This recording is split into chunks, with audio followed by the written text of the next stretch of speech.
The vector tools in Photoshop. This lesson is an introduction to the vector tools in Photoshop. Things that we will be covering are a clipping group and using a clipping group as a mask. An example right here.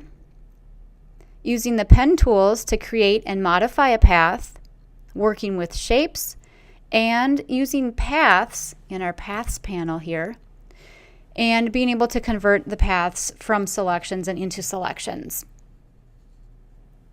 So vectors in Photoshop. Photoshop is typically a raster-based program.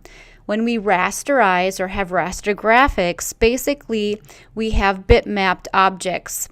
They are resolution dependent.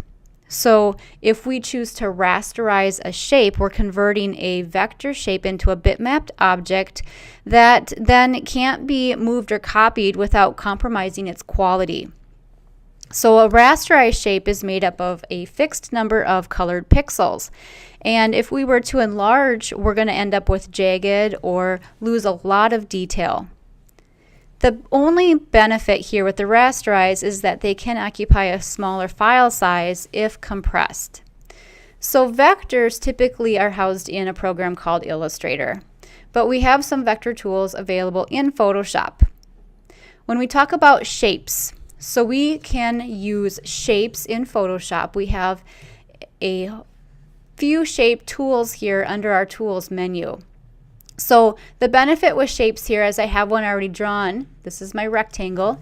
Shapes can be resized, they can be edited, moved, reshaped, and copied, and they will keep their original crisp appearance. So we have our rectangle, we have a rounded rectangle, we have an ellipse, we have a polygon, we have a typical line tool, and then we have a custom shape tool. We can also create vector shapes with our pen tool. So when we talk about vector here, here's an example of a line. My rectangle also is an example. When we have vector graphics, they're made up of lines and curves that are defined by mathematical objects called vectors. The benefit with vectors is that they can be resized, they can be moved, and they do not lose any quality because they're not made up of pixels, they're made up of mathematical equations. A clipping mask is another component of the vector world in Photoshop. Sometimes a clipping mask is called a clipping group. Now in Photoshop, you can see I have a clipping group here in my layers panel. So a clipping group has a bottom or base layer that acts as the mask for the other layers in the group. And the other layers in the group are indented or brought in so you can identify that. A path, if I go to my paths panel, paths are, again, one or more straight or curved line segments. They are created with vector. They're created by anchor points and line segments. And when I have a path that's open, such as this one, I have two distinct endpoints. There are anchor points at each end of an open path. So this line is an example of an open path. This rectangle is an example of a closed path.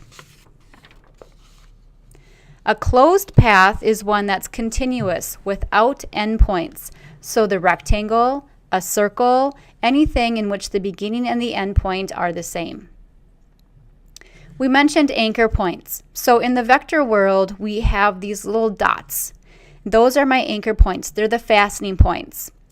And they are indicated by small squares. My path component here, a path component or a line segment, one or more anchor points joined by this line.